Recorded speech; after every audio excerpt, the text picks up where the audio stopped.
The president-elect is not keeping quiet when it comes to his feelings about the current president's foreign policy moves. Donald Trump is weighing in on Twitter and to reporters, but how his reactions can be turned into policy is still in question. Correspondent Peter Ducey has our report tonight from inside Mar-a-Lago. Good evening, Peter. Good evening, Shannon. In the last 1 minute, we got President-elect Donald Trump's response for the first time to President Obama's announcement about a punishment for Russia for alleged Election Day interference. And the statement says this: "It's time for our country to move on to bigger and better things. Nevertheless, in the interest of our country and its great people, I will meet with leaders of the intelligence community next week in order to be updated on the facts of this situation." That is consistent with what the president-elect has been saying about this issue here at Mar-a-Lago, but also up in New York during the transition. And it's also consistent with his repeated attempts to completely turn American foreign policy around 180 degrees.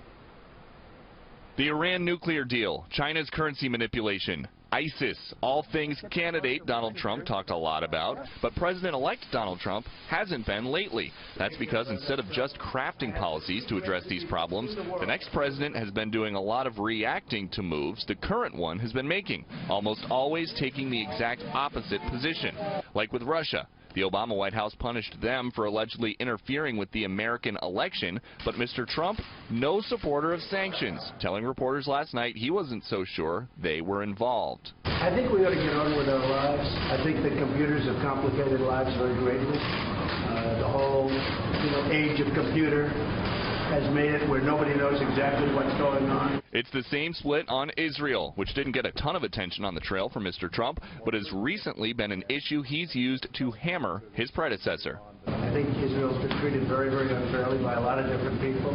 You look at resolutions in the United Nations, you take a look at what's happened.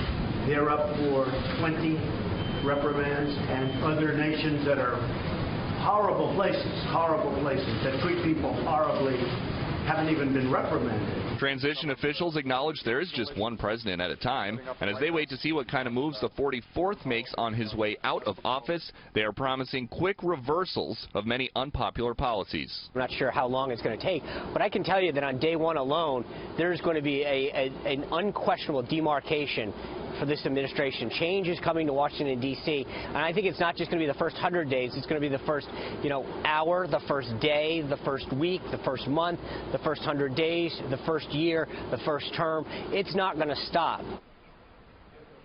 It was a relatively quiet day here at Mar-a-Lago until we got that response to the Russia announcement.